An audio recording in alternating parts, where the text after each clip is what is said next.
Merci beaucoup. Wow, I'm definitely the oldest guy in the room. You know, we were having some debate about the age cutoff for the Conservative Youth Caucus. And I said to Melissa Lansman, our deputy leader, who's very good at setting the rules, I said, I'm 46. Can I sneak in to the Youth Caucus? She said, no, it's definitely not 36, maybe 35. I said, well, 35 with inflation is 46. She wasn't buying it. But I want to thank Angelina for that wonderful introduction and for leading our campus Conservative Club, the biggest political club at the Mississauga campus of the University of Toronto. Give her a big round of applause.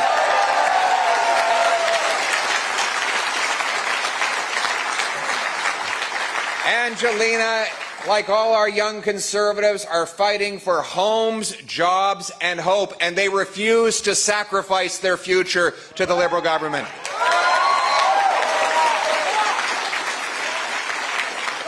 Angelina et nos jeunes conservateurs se battent pour des emplois, des maisons et de l'espoir. Ils refusent de sacrifier leur avenir au gouvernement coûteux de Mark Carney. Ils insistent d'avoir la promesse du Canada, et c'est la raison pour laquelle nous sommes ici aujourd'hui. I want to thank all of you for being here, all these young people. We know that you all must be young because you're here listening to a speech about economics from a middle-aged or an aging politician rather than spending your evening trying to get approved for a $900,000 mortgage on a 400-square-foot apartment. Maybe you're here today for the free snacks. Do we have some free snacks? Yeah.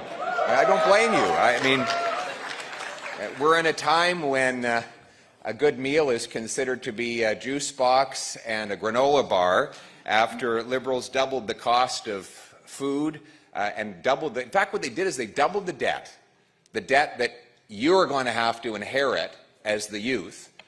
And it's no coincidence that when they doubled the debt, they actually doubled the food bank lineups and doubled housing costs. These things go together. Mark Carney and the Liberals are spending your tomorrow on their today with their irresponsible, costly big government policies.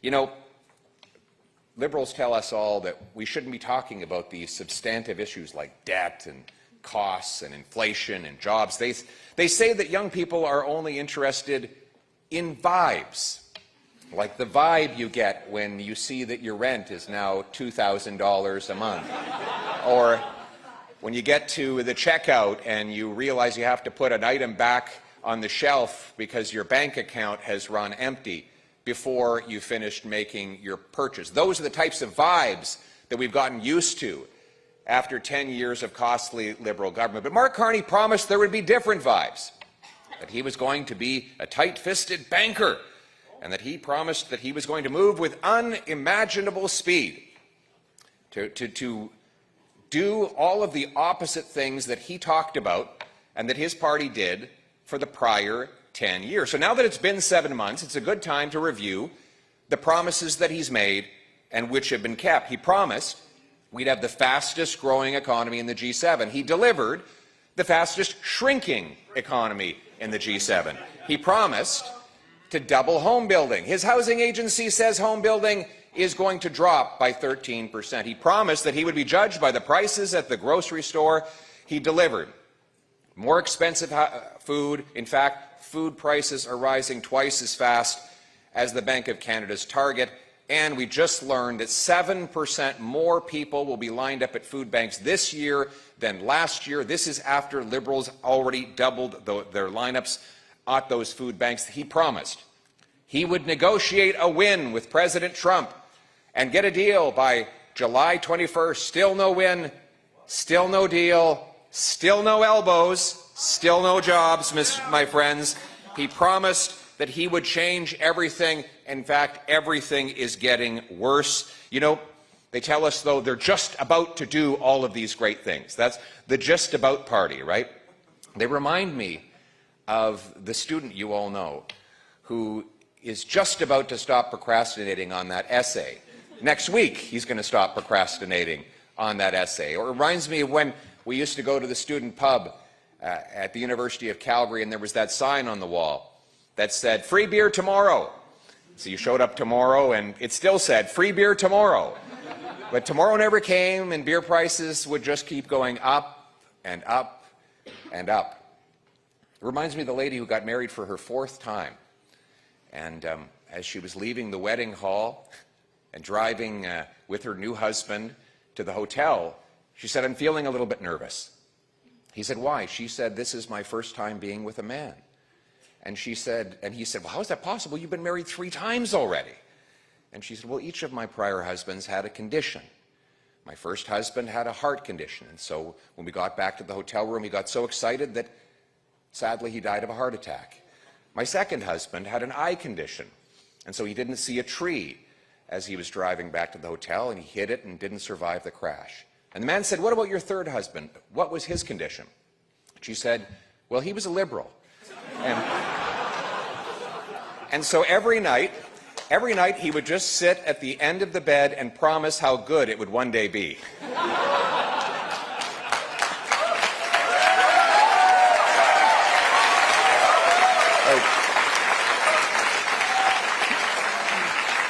You all heard Mark Carney gave this big, hyped-up speech. It was an address to the nation. He pulled these poor young people into a lecture hall, and boy, did he ever give them a sleepy lecture. It was very, very slow and very, very boring. It was almost like a gigantic tranquilizer. But you know, there was something different about this particular speech, and he's been making all these grand promises, but that was not the case in this speech. Gone were the grand promises, replaced with grim warnings. He said that things are going to get worse, and that change will take a very long time, after he had promised to move at unimaginable speeds. And then he let the truth out of the bag. He said young people are going to have to make more sacrifices. More sacrifices. Now, no more Mr. Carney, the young people in this room and across this country have already sacrificed enough. They have worked hard, they've done everything right, and they deserve a bright future of homes, jobs, and hope.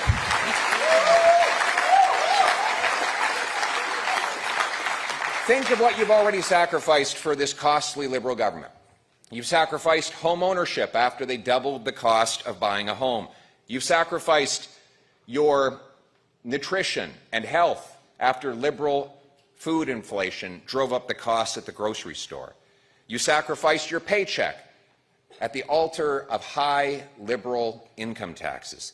You sacrificed even your job to employment-killing taxes, red tape, and temporary foreign worker programs.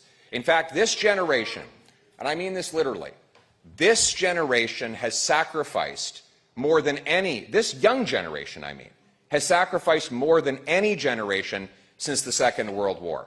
There is no doubt in my mind that all of you are working harder and longer for less than your parents and probably your grandparents.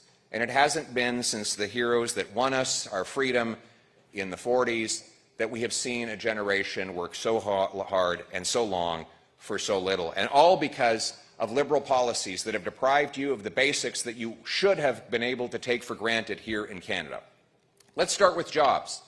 Youth unemployment today is 15%, the highest in a decade and a half. It is up from 13.7 when Mark Carney took office only 7 months ago, after he promised he would create more jobs. In fact, it's worse than that. It's not just the unemployment rate. It's the 3-decade record in the lows for the employment rate. Only 53% of youth who are between the ages of 15 and 24 are working. 53% is the lowest level since 1998. And most of you in this room weren't even born in 1998. That's how bad it is.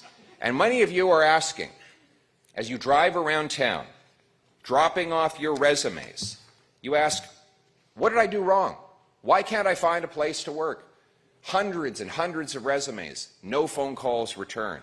The answer is You did absolutely nothing wrong. You did everything right. Your phone should be ringing off the hook with job offers because you are qualified and you have been preparing for this moment to contribute to our economy. And my message to you is that Conservatives will fight for your jobs, and better than that, we will put in place the policies that will allow you to have a job again.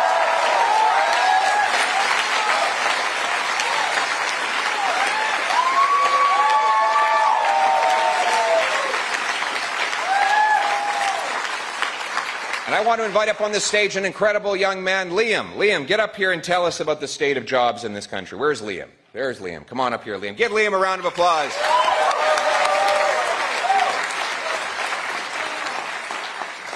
Thank you. Many of my friends have shared the same story, sending out countless hundreds of applications, only to receive a handful of responses. In my first year of university, I was lucky enough to obtain a full-time internship that paid. Since then, it's becoming increasingly difficult to find meaningful work. Just this last summer, even getting a part-time minimum wage job has become more and more competitive with more and more applicants. Although I was eventually able to receive an unpaid internship, I'm worried as a graduate this year that I will not be able to find long-term meaningful work. Thank you.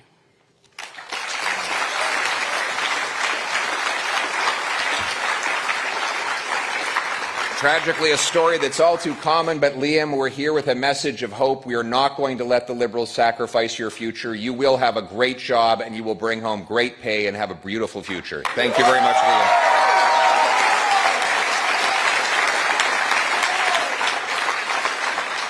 Used to be, young people had no problem getting jobs. I remember there was a time not long ago when there was a shortage of workers. There were more jobs than people. A young person who showed up with a clean shirt, a decent resume, a nice smile, and a good attitude would walk away with a job in just a few days. But today, that entire equation has changed. As we've seen that jobs have been blocked and killed by Liberal taxes that make our small businesses uncompetitive. They brought in anti-energy and resource laws that prevent us from digging mines, building pipelines, and generating other major private sector economic activity. And then they have further replaced Canadian workers with low-wage temporary foreign workers that drive down wages to profit Mark Carney's corporate lobbyist friends at the expense of Canadian youth. And speaking of newcomers, our young people who come from around the world with qualifications as doctors, engineers, nurses, and architects are banned from effectively working in the professions for which we need them by bureaucratic gatekeepers that won't grant them a license to practice, even though they are well qualified. Thank you. Thank you. So while we have young immigrant doctors who are forced to drive Uber, we have 6 million Canadians who don't have a doctor. This is insane. You know, they say in Toronto, if you have a heart attack, don't call 911, call an Uber, because the driver is probably a doctor. And yet we block those brilliant young immigrants from working in the field for which we so desperately need them. And speaking of our immigration system, we had the best immigration system in the world, where we brought people in reasonable numbers that we could absorb into our jobs, our health care, and our housing market. But Liberals totally destroyed the system with chaos, numbers that were too high, and without doing proper criminal background checks on people coming to this country. And this has served nobody, not newcomers, not multi-generational Canadians, not our economy, housing market, or health care. And our young people have suffered the most. Young people in Canada are welcoming, and we want to bring people, the best people from around the world, but we should only do it in the right numbers, in numbers we can absorb, so that we can have housing, health care, and jobs for all.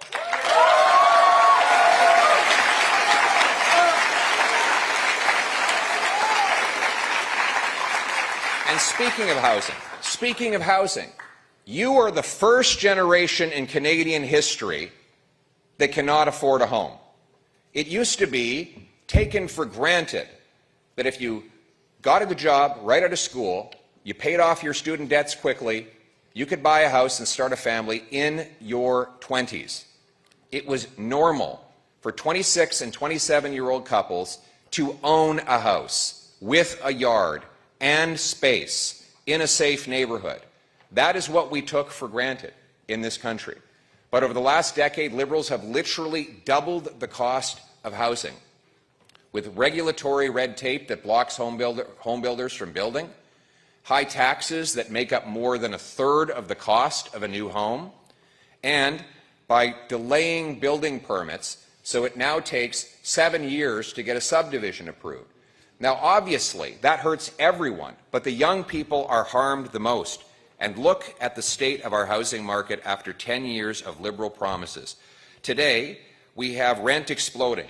Young people are paying more and more for smaller spaces. Almost 60% of young Canadians worry that they will not, 60% of all Canadians worry they won't be able to keep up with their rent or mortgage and might actually face the loss of their home altogether.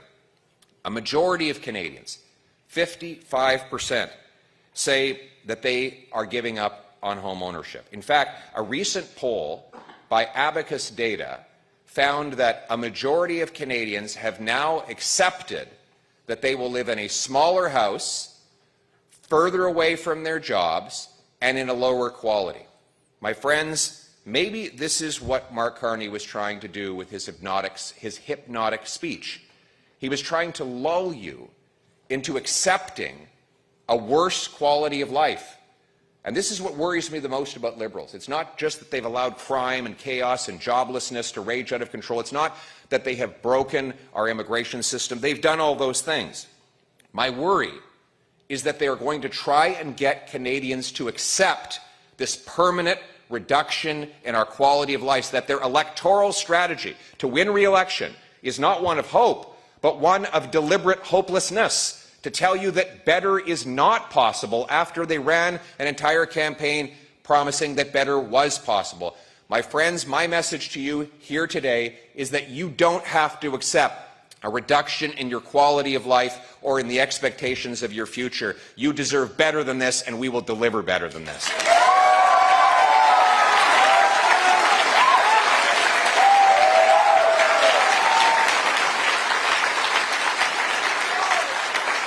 And I want to invite Doreen and Juliette up on the stage to tell us a little bit about the hopeful future that we have. Go ahead. Hi, I'm Doreen. Thank you, Pierre. I'm working and studying full-time, and I want to start to plan my future. However, for my friends and I, even with education and multiple jobs, saving up for a down payment feels impossible. My parents were able to buy a home in their 20s, but for my generation, rent alone takes up most of our income. We want to build stable futures here in Canada, but right now it feels like that stability is slipping away further and further.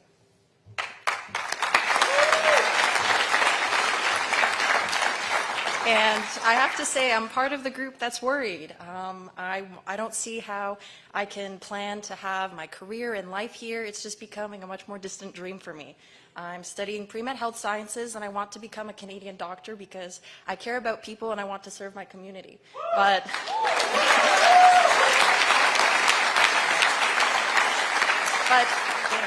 in order to do that, I need a country that's going to provide a foundation and support for young students like me to actually be able to find these jobs and positions that we were promised after years of studying. Absolutely. Friends, give it up for Doreen and Juliette.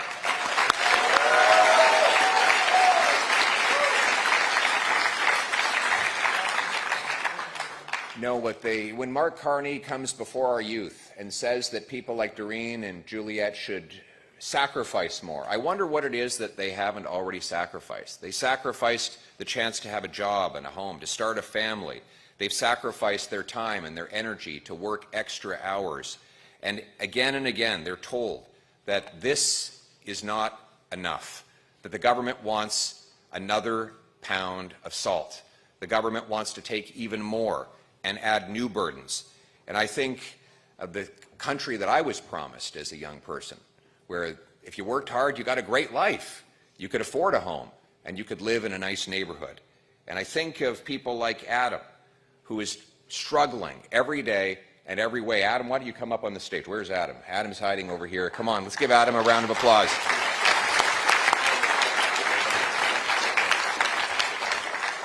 Hello, everybody. Mr. Poilievre, thank you for calling me up. So something that my generation has been really concerned about is the increased cost of living. We've seen rampant inflation. We've seen the cost of everyday items such as gas and food going up. Some of my friends, they work multiple jobs, and they're still struggling to make ends meet. And so something that I'm personally concerned about is, where is Canada going to be in the next 5 to 10 years? Are things going to be affordable? Is it going to be a livable city? And yeah, once again, thank you for speaking with us. Thank you very much. Well done.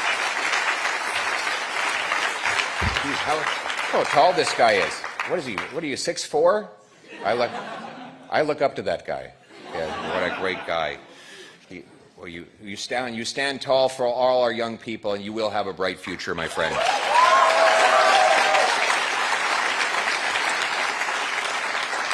And I want to invite up someone else to talk about how we're going to have more jobs for our youth, jobs and paychecks that will allow them to pay the bills. Everyone give a big round of applause and a warm welcome to Ben Cochran. Ben.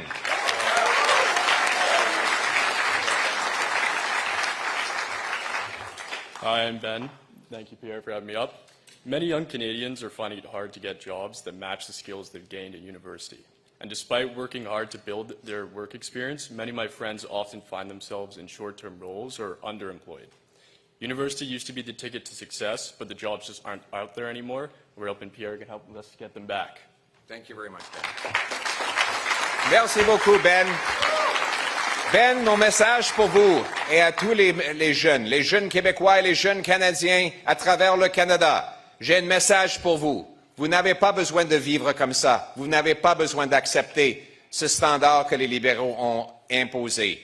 Vous avez le droit d'avoir des logements, des emplois et un bel avenir. Vous avez travaillé fort, vous avez fait vos études et vous avez vous préparé. Moi, je vise à créer un Canada qui est abordable pour nos jeunes, qui permet aux jeunes d'avoir des maisons dans des communautés sécuritaires. Et c'est ça la vision pour laquelle les Canadiens ont travaillé pendant les générations. Aux jeunes Québécois qui considèrent la souveraineté, je vous dis, il y a une opportunité au Canada. Je comprends vos frustrations. Vous voyez un Canada où c'est trop cher d'avoir une maison, où notre identité est fracturée par un gouvernement qui dit que nous n'avons pas une identité nationale. Mon message, c'est les Canadiens, les jeunes Canadiens, devraient s'unir pour un meilleur avenir qui récompense le travail et qui permet à chacun la liberté d'acheter une maison et d'avoir accès à la propriété. C'est ça le bel avenir que nous allons bâtir ensemble.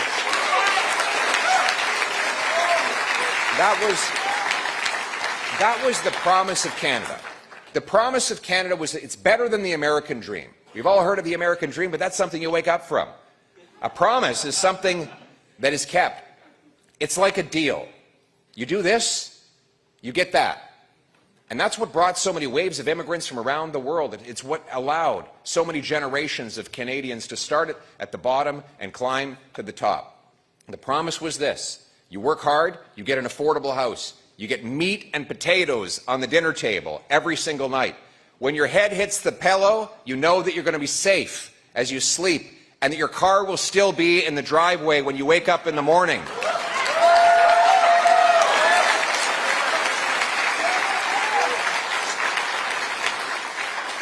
And that we're all united under one common flag. But a promise, to restore a promise, you need a plan. And Conservatives have that plan for our youth, for homes, jobs, and hope. Now, it starts with stronger take-home pay. Stronger take-home pay is necessary for you to make your mortgage and rent payments, to pay off your debt, and to start a new family. Stronger take-home pay has three parts. First, you need a job. Second, you need to bring home what you earn. And third, the dollars you bring home need to preserve their buying power. So let's go through them one by one. Jobs.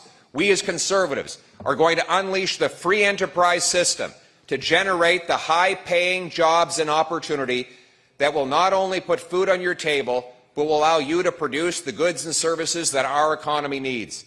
That starts with unlocking the trillions of dollars of riches that are right beneath our feet. We should be the richest nation on earth.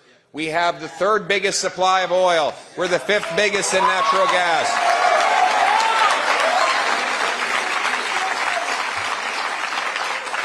We have uranium, the biggest supply of uranium. We have the fifth biggest supply of lithium. We have the longest oceanic coastline. We have the shortest shipping distances from the Americas over to both Asia and Europe. The only thing standing in the way is the government that blocks our brilliant workers and businesses from bringing these riches to the surface and putting them in the pockets of hard-working Canadians. In fact, if you look at our molecules, our atoms, our rocks, our water, our land, our dirt, we should be the richest country on earth, and Conservatives are going to unlock those riches for our youth.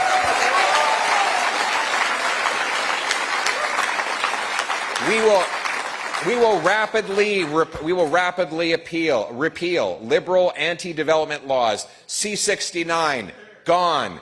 We're going to approve pipelines to build with Canadian steel, to take Canadian energy to Canadian markets. We're going to get rid of the ban on shipping oil off the northwest coast of British Columbia. If the Americans can ship oil through those waters, we can do it better, safer, and more effectively.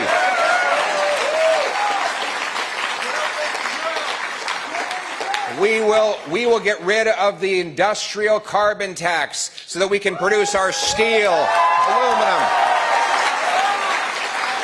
cement, concrete. Yes, we will axe the whole tax, for real, for everyone, for good, and forever. We will ensure that our energy comes to the surface by getting rid of the energy cap. We will give the fastest building permits of any country in the OECD. We will bring in place shovel-ready projects. There will be shovel-ready zones, pre-approved, to dig the mines, build the pipelines, expand the ports, build all of these things. And it will be blue-collar, six-figure jobs, primarily for our young trades workers. And we will ensure that our young trades, they get their fair share of federal tax dollars for training and job placement. We want the boots and the suits so that we can get our people into the job.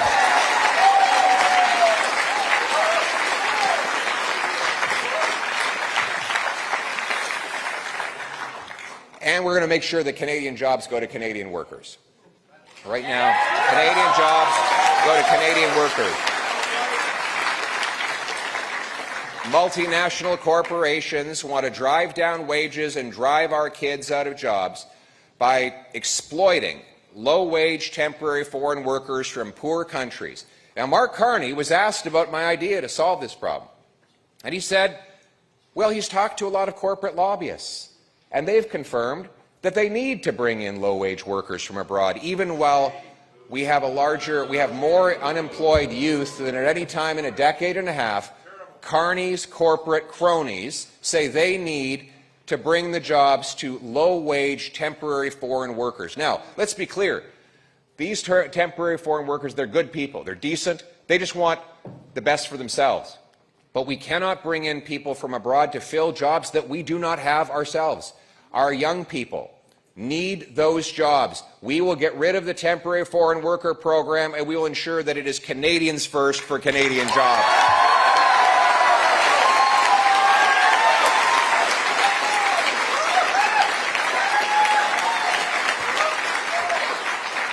And then you need to be able to take home the paycheck that you earned. Right now, you're spending more money on taxes than on food, clothing, and shelter combined. No good deed goes unpunished in Liberal Canada. You know, I saw this incredible meme of this man sitting with his boy in a park, and the boy was bawling his eyes out, and the boy had said in the speech bubble, he said, "Dad, what is an income tax form?" And his dad said, "Well, it's kind of like your school report card, except the opposite. The harder you work, the worse you do." Right? Income tax is the fine you pay for the crime of working hard. And you young people see it every day. You go in, you earn a paycheck, and then you do the extra hours. You get paid the overtime. And when you get that paycheck, what do you find out? That the government took the biggest bite of all. They contributed nothing to your work, and yet they get the biggest paycheck. They get the biggest part of your paycheck. Conservatives are going to cut income tax so that your hard work pays off and you bring home more of each dollar you earn.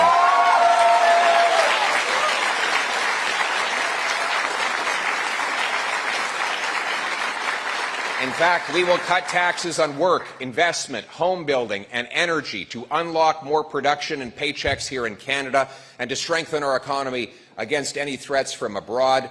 But we also need to make sure that your dollar has buying power. And Mark Carney and the Liberals have destroyed that with inflation. Inflation is the worst tax of all.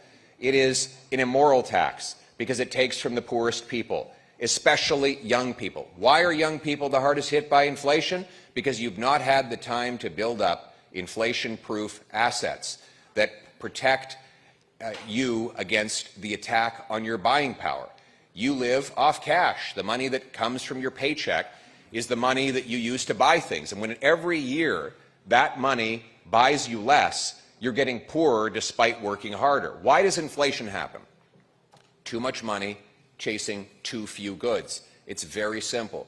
If you have an economy with 10 apples and $10, it's $1 an apple.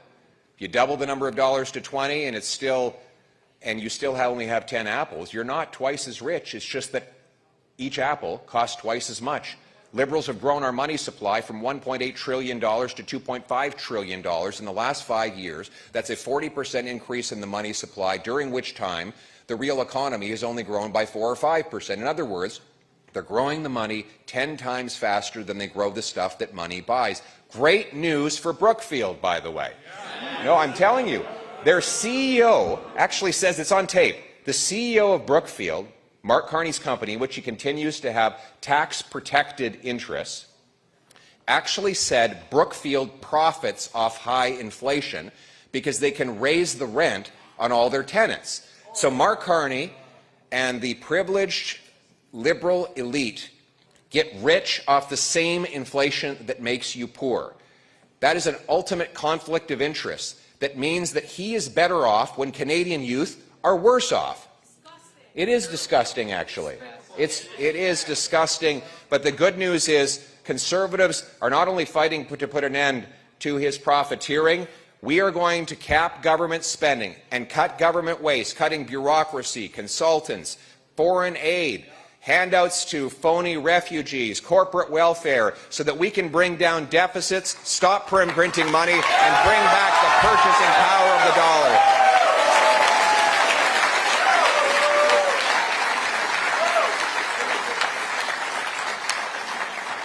We want your paycheck to go further, and that means including in buying a house. We are the only ones with a practical plan to buy a home, to ensure you can actually own a home. And yes, you do need to own a home throughout your life in order to build up equity, secure collateral, and a credit history to eventually borrow and start a business. And to have a home, we need to build more homes. Why don't we have the homes? Bureaucratic gatekeepers stand in the way. Conservatives will incentivize municipalities to speed up permits, free up land, and cut development taxes. We will get rid of all federal taxes on home building. In fact, we will sit down with every level of government and set out a plan to eliminate all taxes on home building to bring down the cost of a new home by hundreds of thousands of dollars.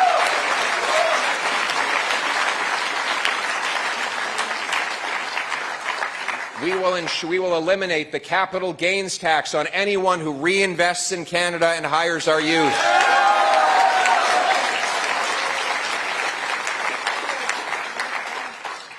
And you know, I look across and I look at the young people I see today, and so often I see a sense of hopelessness and despair. And you know, I want you to know that I see you.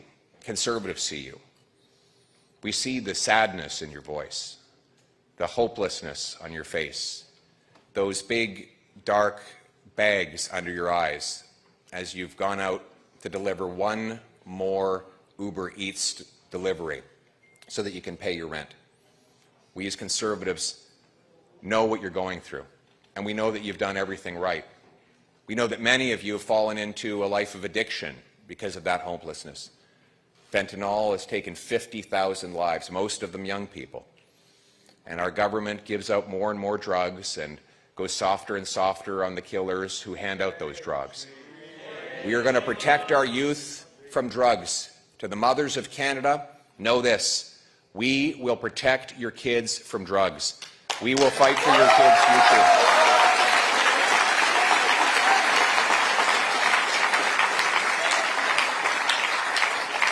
I was at a treatment center just the other day in Windsor where they turned around lives, 71% success rate in getting these young men and women off drugs, and I went to meet with them. These are recent graduates or new clients at this drug treatment center. And oftentimes politicians show up at these places and say, I'm here to help. But you know something? They don't need my help. In fact, I came there to challenge them. I had a job for them. I looked at all of these young men and women who are fighting their addiction. Many of them are defeating their addiction. And I said, you have a job to do. You need to get better because Canada needs you. It needs you to go out on the street and reach down to the next person who's addicted. And you're going to drag them in here. And you're going to get them off drugs, and then they're going to go out into the street, and they're going to bring someone else in here, and we're going to get that person off drugs. And we're going to save every one of our brothers and sisters and friends and neighbors. And we're going to give them hope. That's what this country needs now more than ever. We need a country where people can get back up on their feet, where they can dream again, when they can believe that their dreams are possible. And so our message tonight is exactly the opposite of what youth heard in that somber, dystopic speech from Mark Carney. Our message is, you don't have to live like this. You deserve better. Canada's youth are the best and the brightest in the world, and they deserve a future to match that.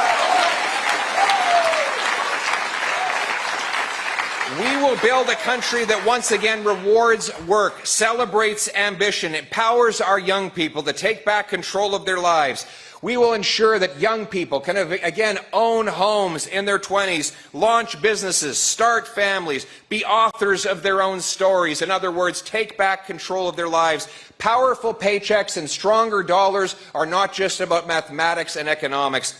They're about the freedom and opportunity to do the things that fulfill you and make you happy. We will be a nation not of bureaucrats and busybodies, of rulers and rule makers, of gatekeepers and grandees. Instead, we will be a nation of artists and adventurers, of entrepreneurs and explorers, a nation that celebrates warriors and workers, pioneers and patriots, a nation that gives a chance to every single person, no matter where they started off in life, to have a bright future, to have homes, jobs, and hope in the freest, the richest, and the best country on earth. Canada first, Canada forever.